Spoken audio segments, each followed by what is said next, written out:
All right, Richard Worsham, you are on Driven to Ride. Thanks for being here, and thanks for having us at your amazing shop, manufacturing facility, plant. I mean, this is a little bit of everything, isn't it? It's a pleasure to be here. Thanks for joining us here. Yeah, it's super cool. We are in Goshen, Indiana.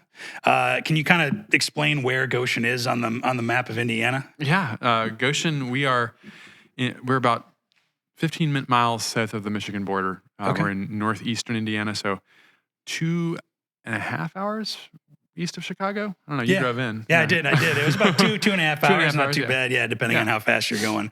But pretty close. Heart of the Midwest, I would say. Very Midwestern. Where Elkhart County is manufacturing central. We're kind of known as the RV capital of the world. Okay, cool. Yeah, so you guys kind of fit right in with that. That's right. Well, let's start from the beginning. What do most people know you for? What's kind of your claim to fame, in your own words? My claim to fame is starting a very different motorcycle brand, Janus.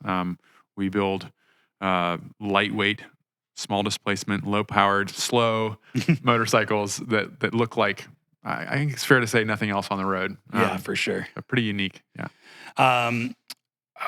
Let's before we get into the Janus motorcycles and everything, how did you get into motorcycling?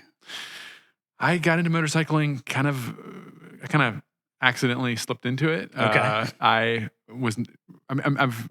always been interested in design. I Okay. come from a family of architects and designers, and that was some kind of surrounded me growing up, was drafting and seeing things, cross sections, as well as an appreciation for history. Okay. And so I liked cars. I was really into cars and exotic coach work. Really was what I was interested in, and drew a lot of that.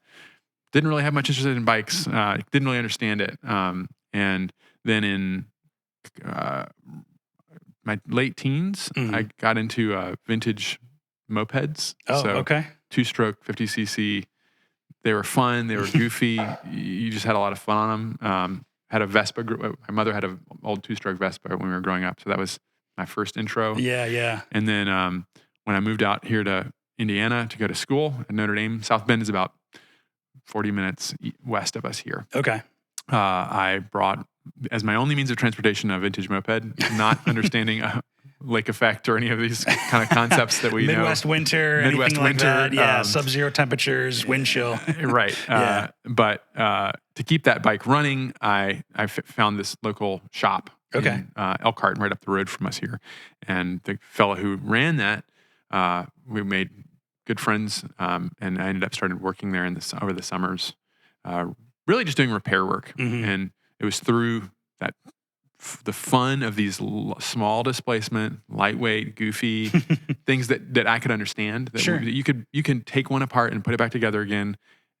Anyone can understand these simple machines, and because they're vintage mopeds, they needed a lot of work constantly. Yeah, you need a lot to keep it together, a lot of love, but that's also how you get to know a machine or any kind of machine, whether it's a motorcycle or a scooter or a car. If you got to get into it to fix it, especially if it's your only means of transportation. Absolutely, but more important even than the machines, I think, was the friendships we made, the club we had. We had a moped club that we would all ride together, and it was that riding together in a group. It was just like, it blew my mind how fun it was. Sure. And so that was pretty transformational for me. And then through that, I started learning more about motorcycles. And then when we started Janus, it was off of a 50cc moped platform. Yeah. And then we kind of realized, well, we've got to have a transmission and to be able to sell these. But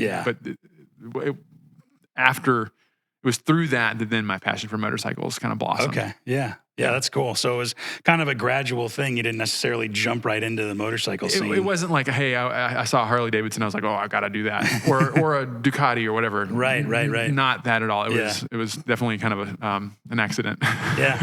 No, and what a happy accident, to lead to here. So, do you remember a moment that you started riding a little moped and you knew you were like hooked on two wheels? I I mean, that old Vespa we had was a lot of fun. Yeah. It was a 50cc, so it didn't go very fast. But Right. it was a hoot riding around Richmond, Virginia, where I grew up. Oh, okay. On that thing. It was a lot of fun. And then getting a moped. I don't know. I think probably what really did it for me was riding it as a group. Mm-hmm. That was really fun. Well, what about it was so special? I don't know. It's just there's a sense of camaraderie, and especially the ridiculousness of mopeds. There's blue smoke everywhere, and people are looking at you like, what are these people doing? Yeah, and there's like, what, a dozen of you or more just taking over the road. And absolutely. Yeah, because I mean, that's something that maybe people don't know, but there are like scooter clubs, just like there are motorcycle clubs. Absolutely, yeah. Are you still kind of plugged into that scooter club network, or? Not so much anymore. Yeah. There was the Moped Army was the group that was a national organization. Oh, wow. Founded at Kalamazoo, Michigan.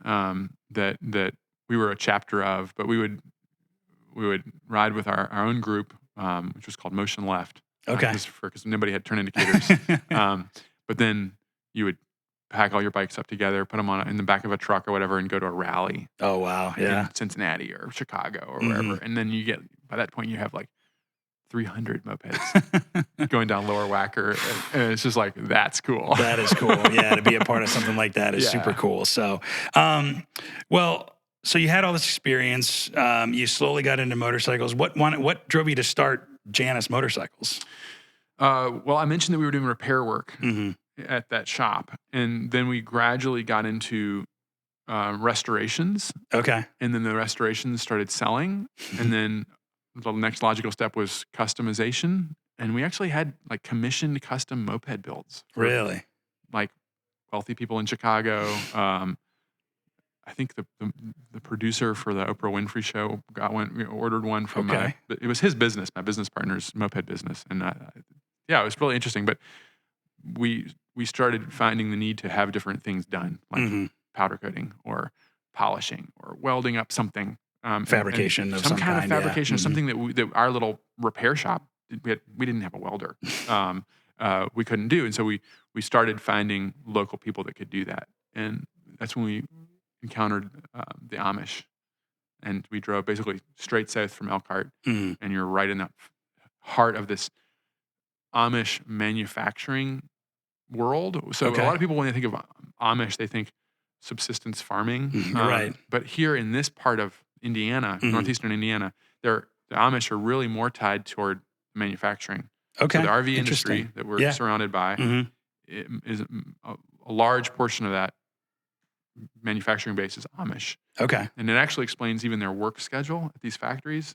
It's because the Amish get up early. Well, the factory starts at the same time they do, and then they work until 1 or 2 o'clock. When they take off, and then that's when they do their chores on their own farms. Gotcha. Run their own side hustles. Right. Et cetera. And then a lot of times they'll eventually break off and start their own business, which I can tell you countless examples of where that's happened. Sure.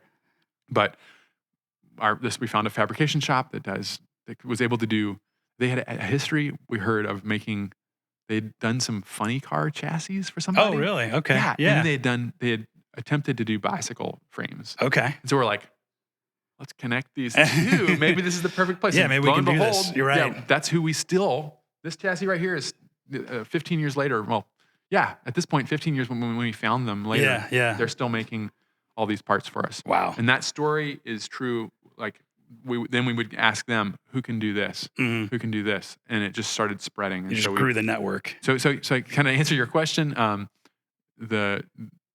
We were doing this custom work, needing things done, and then finally we're like, well, hey, I'm tired of trying to make this moped look like a little tiny motorcycle. Right.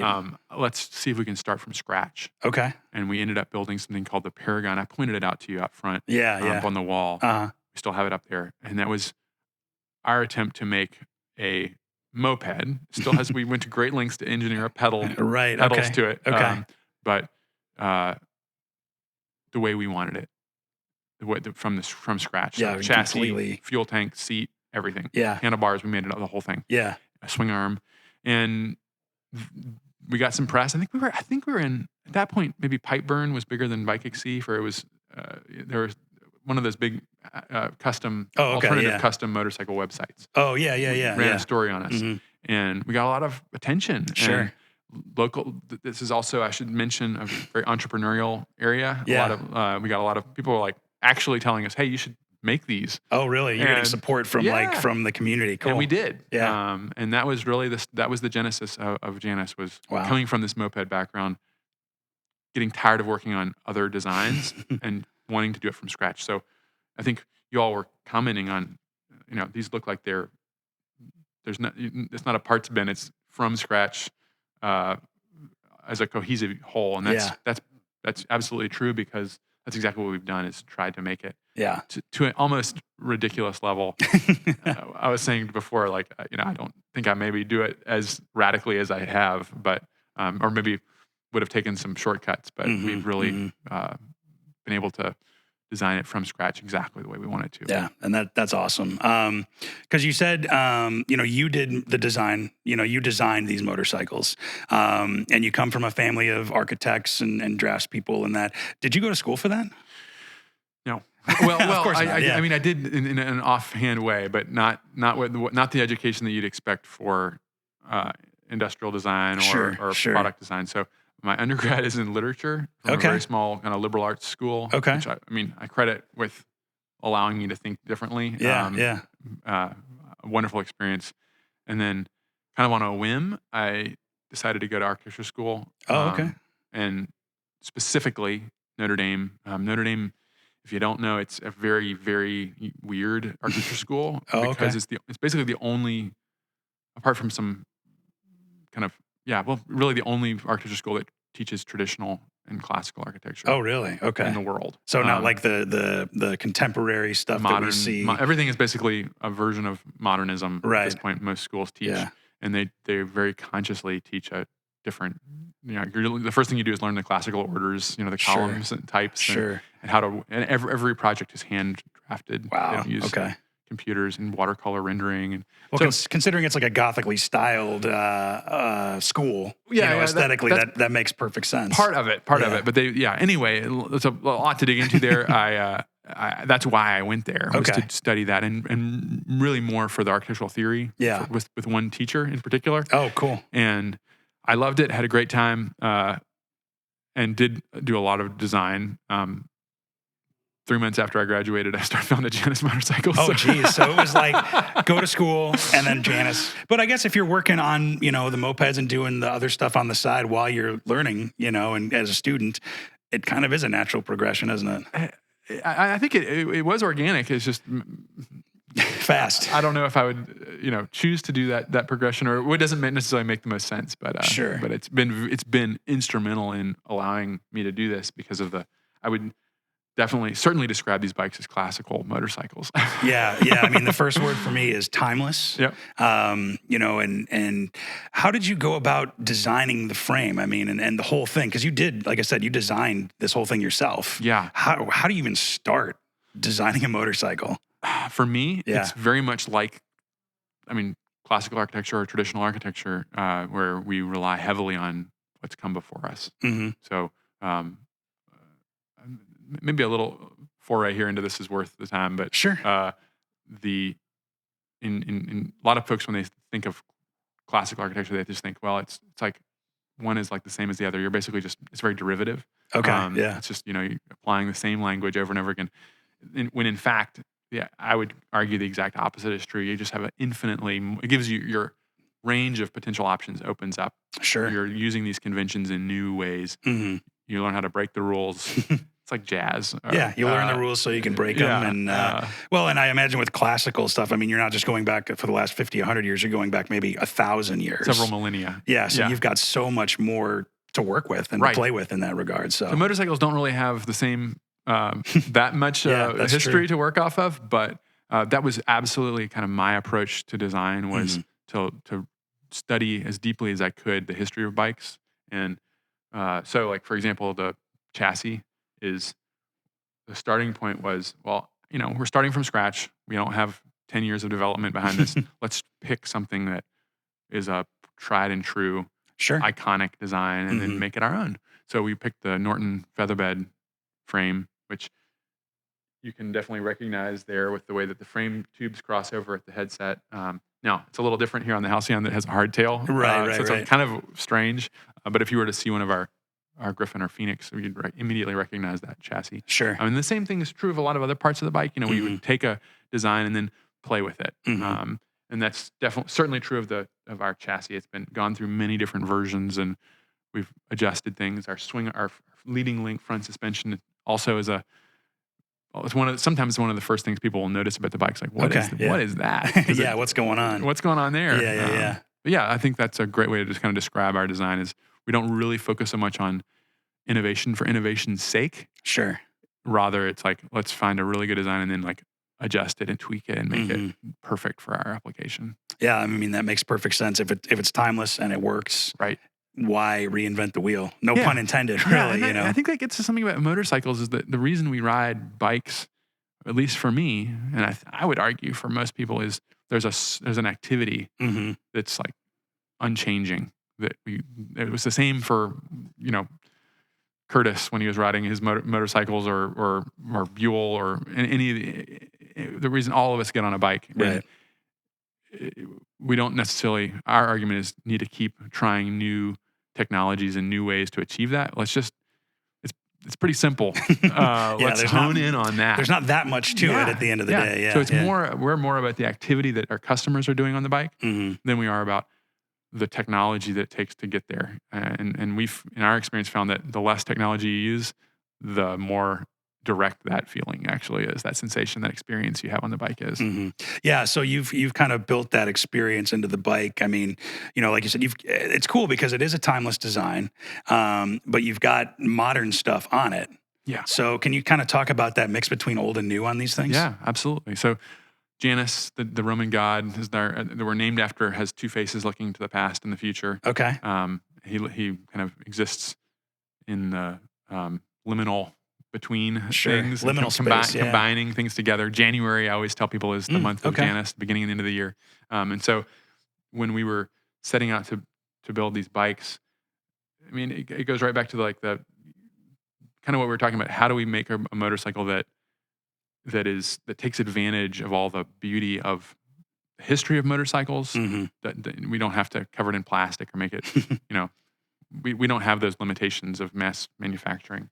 But a central aspect to the activity of riding is being able, the bike starting up every time you want it to start, it being safe, having, and so part of that would be like good brakes. So why would you not have, modern, safe brakes, 12-volt electrical system, LED lights, right? Modern. So for me, it's really, some people say we're, stuck in the past maybe, or it's a, nostalgia. Sure.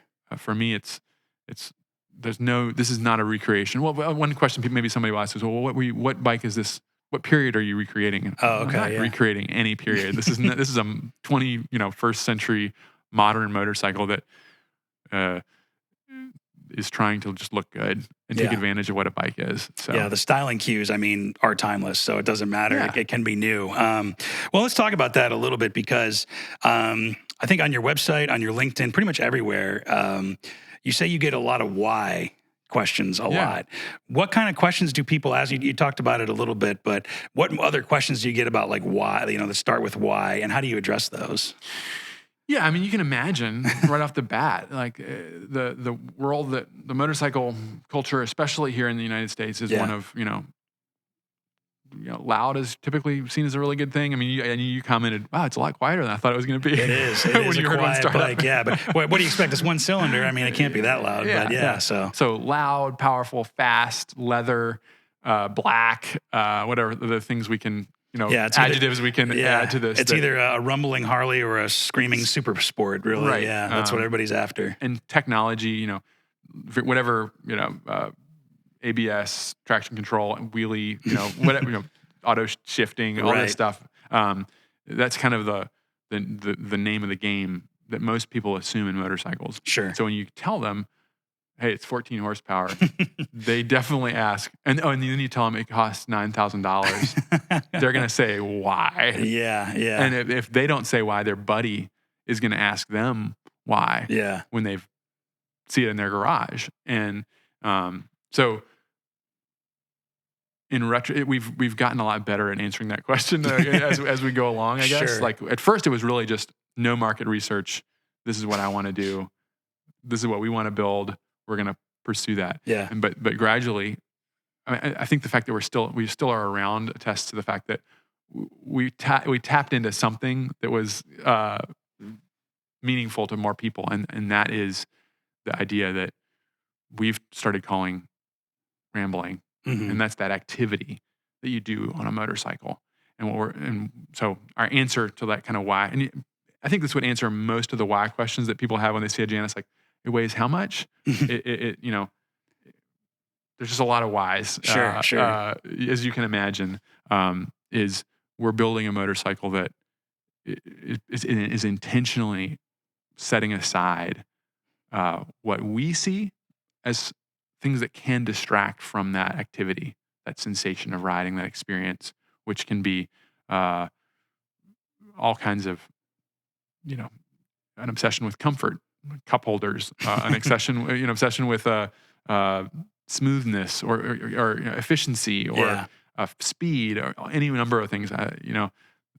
We're trying to build a bike that gives you the most visceral, intimate, moving sensation of riding a motorcycle that you can have. And the old adage of it's more fun to ride a slow motorcycle fast than a fast motorcycle slow perfectly captures what we're trying to do. If you're into old vintage like British sports cars, you know exactly what we're talking about. Yeah. Or Colin Chapman Lotus speed through lightness.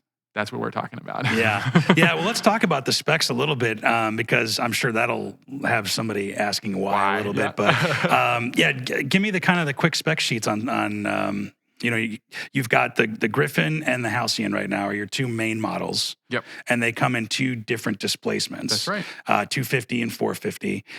Take us a little bit deeper into the specs on some of those. Yeah. So our flagship model is the Halcyon 250, which is sitting behind us right now. The Halcyon 250 weighs about 270 pounds. Oh, it's so light. Wet. Very, very lightweight.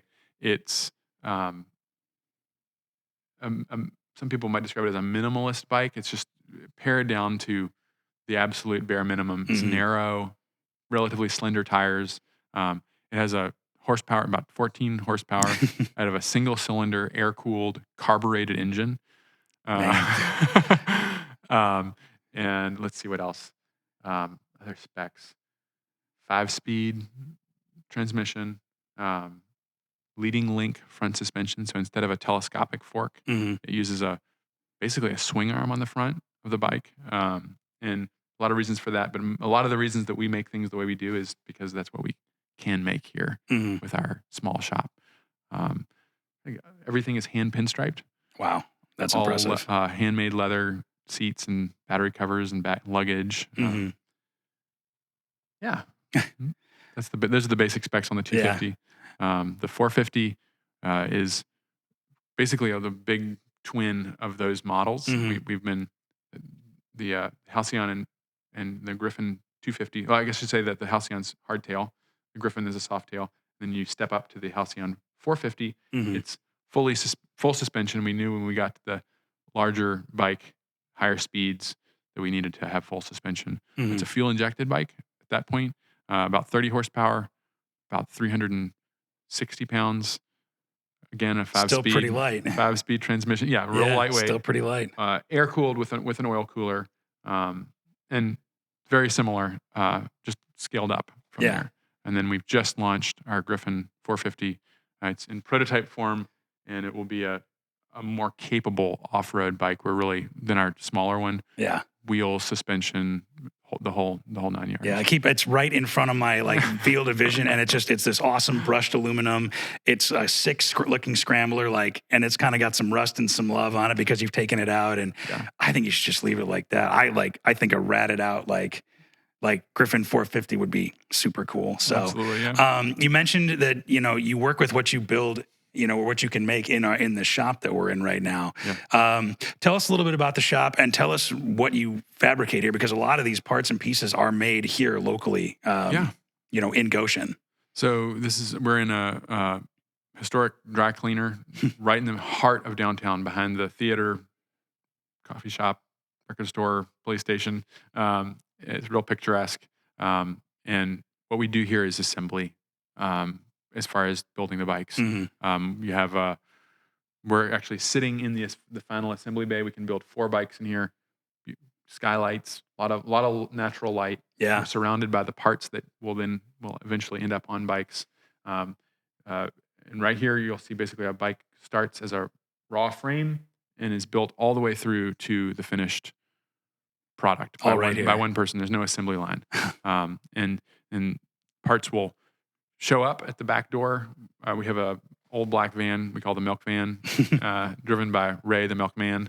And his job is to really how we run is that black van driving around the county, picking up and dropping off parts with our partners, our manufacturing partners. And so I always say, if Janus had one factory and did everything under one roof, we'd be at least a city block big to be able to accommodate all that. A lot of parts. But instead, we partner with these small, mostly Amish shops, and do all the different processes off-site and then bring them in here. We're talking within about a 25-mile range.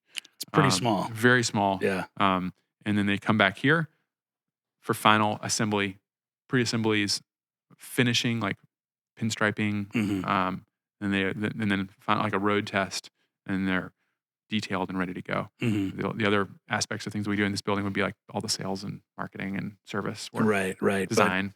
But I mean, you walk around and I mean, you've got a place where the wheels are made and finished. You've got the pinstriping station. You've got your wire harness and your electrics kind of station over there. There's a bunch of frames sitting in the corner. I mean, it's astonishing how much everything is made locally or, sourced locally, and 9% of it is all done here in the county, like you said. That's not done. It's not pretty normal. unique. Yeah. Now, in some ways, it's just like how things are done in manufacturing here. Sure. But the fact that it's a motorcycle, it's a complete motor vehicle, is the really different thing. Yeah. So, yeah, because there aren't, let alone in the area, but I don't think there's really anybody like super indie kind of motorcycle manufacturers that are doing what you're doing. Yeah, very few, if there are any. Yeah. So we talked about rambling a little bit. What's some of the feedback you get? You get a lot of whys, but then when somebody actually throws a leg over one of these and takes it for a ride, what's the feedback that you get? Yeah, it's either a memory of why they actually got into it in the first place. I think that's probably one of the most common responses we have is that's cool. Oh my gosh. Yeah. I'm flooded with memories of that Trail 90 I had that got me into riding. And I would say a lot of our customers have quite a fleet of bikes in their garage, and they enjoy their Harley Davidson or whatever, or their Ducati. But this is a bike that they take when they want to just have a experienced motorcycling. But yeah, a lot of folks will, they come in and they'll just remember that immediacy, and I think we've done a good job of capturing that sensation of riding, where you're not trying to get anywhere, you're trying to get everything out of the experience. Yeah. And that's what the bikes are. That's what they do well. Yeah. What was it like, after you designed and produced the first motorcycle and you took it for a ride? What was that like? Oh man, it was surreal. I had imagined it so much. Just the kind of the trying to picture what it was going to be like to riding our own bike from scratch. And I've been able to recreate that with each model. Nice. It's really, it's pretty amazing. And sometimes now it's like I'll be riding an older bike that we did a couple of years ago, and I'll be like, okay, wow, this thing really is nice. Yeah, it comes back. It comes back. That feeling comes back. Absolutely. Yeah, no, it's a dream come true. Yeah. Yeah, because from idea to reality is it's got to be unreal. Yes, absolutely. And it's also because I'm so interested in production rather than custom at this point. Well, really all along, the goal, even with the first bike we built before we started Janus, was to make a production run of them. So that's what really gets me excited, is when you're on the 15th version and it's like a little better and a little better. Yeah. And a little better. Now we're on the, 1500th version. And it's really fun to just adjust and make, tweaks on that kind of production scale. That's what I wake up and that's what gets me up. Keep going. Yeah. Keeps it going. So, you've obviously ridden quite a few of these bikes, and kind of going back to people say why, I think there is a lot of people who think that you need a big motorcycle, maybe if you want to do any kind of traveling or touring, but you took one of these on a pretty big trip, I read. I've done several. Yeah. Yeah. Tell me about that. So a couple of years ago, 2018, I believe, we decided to recreate the trip, the groundbreaking adventure of George Wyman, who's the first person to ride across, or first person on a motorized vehicle across the U.S. Okay, yeah. Started in San Francisco in 1903 and rode to New York. So I recreated that ride on a Halcyon 250 in 6 days. I was riding with a bunch of these Iron Butt Association guys on BMWs, and they can put down miles. Yeah, for sure. So we did it in 6 days. It was tough, but the bike didn't care. Yeah. They kept telling me, a motorcycle, when you fill it up with gas and you turn that key back on, it doesn't know whether it's got 1,000 miles behind it or it's just starting up for the first time that morning. It knows it's just going. As long as you take care of it. Yeah. So I think that there are other motorcycles that are better at long distance, riding. Certainly. Sure. And there's absolutely a place for every kind of motorcycle. I'm a huge fan of all different kinds of bikes, but for the kind of riding that we're getting at, a lot of times the expectation that you need 100 horsepower or whatever else, cup holders, or cup holder, whatever it is like, that's actually what people should be asking why about. Why do you need a cup holder? Why do you do what? Yeah. You don't need cruise control. You don't need ABS necessarily. You don't need, and like you said, there's a place for those, but absolutely, and that had to have been, a tough ride, but a super fun ride to be able to see the country on, and then just on ride, it's like back, in the art, Zen and the Art of Motorcycle Maintenance, kind of calling back to that, that kind of old school ride and everything. Yep. So, but for anybody that says it couldn't make it, did you have anybody who's like, oh, are you sure you're going to be able to? Of course, yeah. And because it was a 250, right? Yeah. Okay, yeah, which is not. I was unsupported, so I had all my gear, all my clothes, all the tools, spare parts, in panniers on it, and so I was probably cruising along at about 63 miles an hour.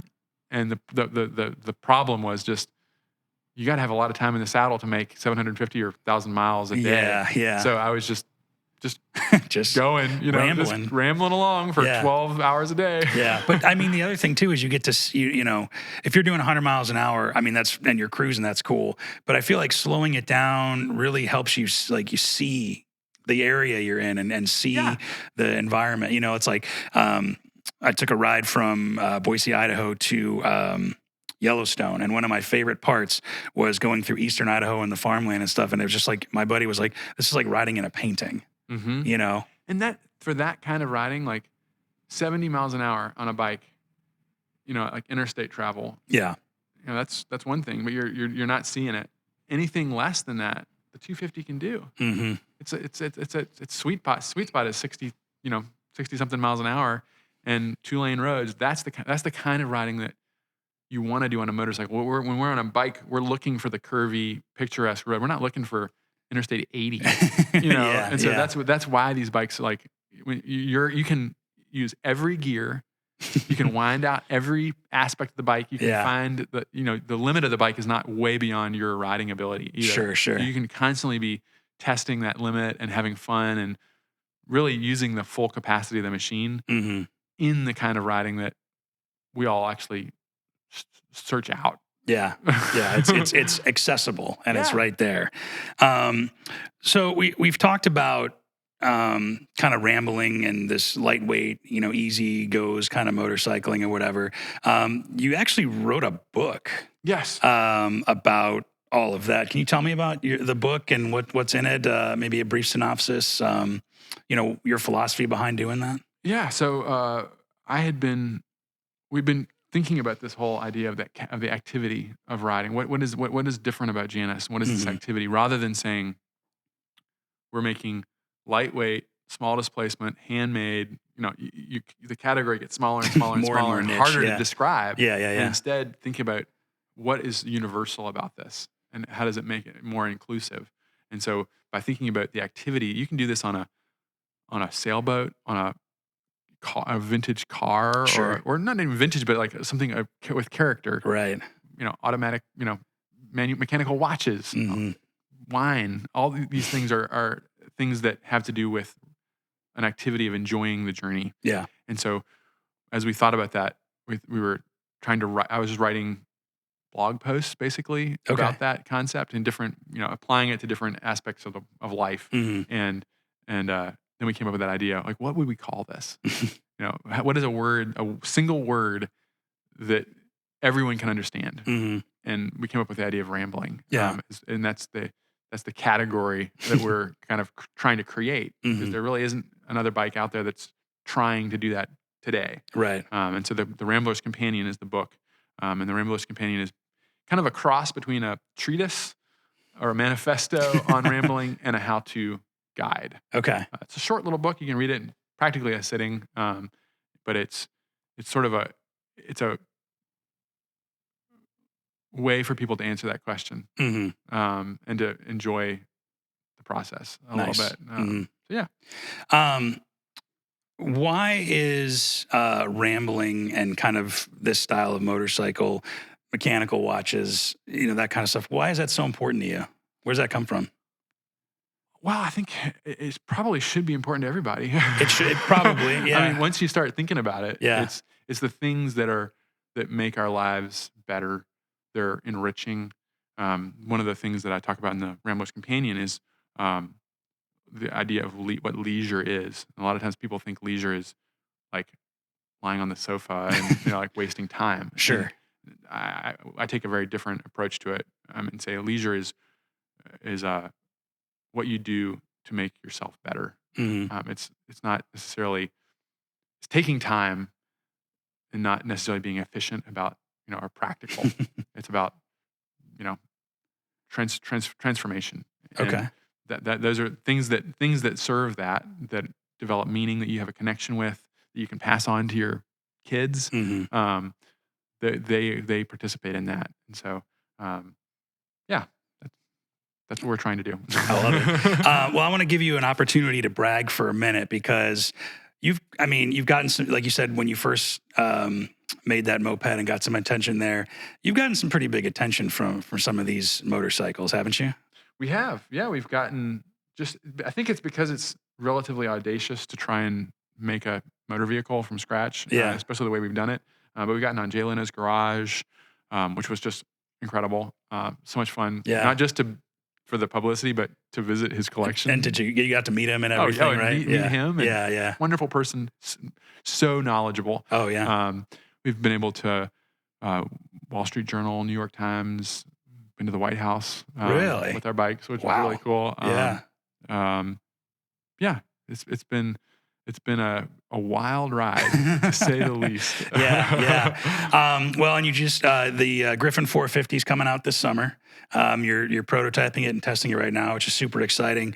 But what's next for Janus? You got anything in the works that you can talk about, or any kind of big plans coming up in the next, or rather in the near future? Absolutely, yeah. So the Griffin is really where we're putting a lot of our attention right now. Yeah. As well as basically coming out with more options and upgrades to support our existing line. As we're really focusing. We're going to be at Sturgis this year, which is in a big way. Yeah. We're working with Buffalo Chip that puts that on, and we're going to be sponsoring a flat track team around our Griffin 450. We got a great rider. Check our website for more on that. We have sponsorship opportunities. We're really doing it with our owners are the ones that are helping to sponsor the team. Okay. It's kind of a fun crowd-funded opportunity, and we're really excited to see that happen. We've never been racing, as you can imagine. But yeah, coming out with more options and upgrades, launching this model, and a couple, stay tuned. We got more things up our sleeve too. Yeah, no, can't talk about them yet. That's okay. That's okay. We'll just have to come back and do an update or anything. So, was that coast to coast trip probably your favorite trip that you've taken on a Janus or not even on a moped? What is your okay? That was pretty brutal. I was say 6 days of hard riding was not the favorite. What is I've done 3 iron butt rides. Here to New Orleans in 24 hours on a 250. Around Lake Michigan on a 250 in 24 hours. They're fun, and they're what I call fun number 2, which is in retrospect. Right. Okay. I like that. Yeah. But the best kind of riding is like a slow, just taking your time, taking the back roads. We did a trip a couple of years back going around Indiana, exploring old towns down along the river, the southern side of Indiana. And that's up in northern Michigan, I'd like to ride up there, some winding roads. Yeah. That's the kind of riding I really enjoy doing. Yeah. You said around Lake Michigan, any of these would be perfect for that. Perfect. Like go up Michigan City, up M22, up Sleeping M22 Bear. is amazing. Yeah. Amazing on Mackinac, not Mackinac Island, but Mackinac City, and then up on the bridge and all that. And down. Yeah, that'd be super cool. This summer, I'm hoping to take the ferry, the coal ferry, over from Michigan to Wisconsin. Oh yeah. The Badger. I'm guessing that's the slow one, right? Yes, because there's the fast one. But it's cool powered. So. Okay, yeah. But that's a testament to how you do things. Yeah, so it'll be a lot of fun. Cool. Well, I think, is there anything else that you want to talk about that we missed? I mean, it's just an amazing place to be. I mean, you've built an amazing, company from scratch. Some super cool looking motorcycles.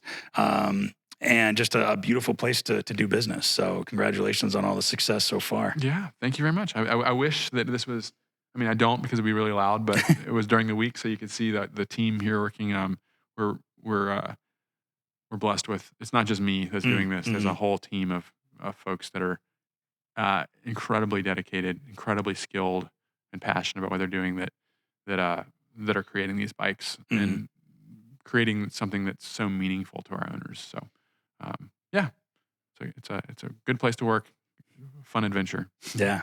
Well, cool, man. Can't wait to see what the next adventure is, and I'm sure we'll see you down the line as well. So, absolutely. Richard Worsham, thank you, man. It's been a pleasure. Thank you.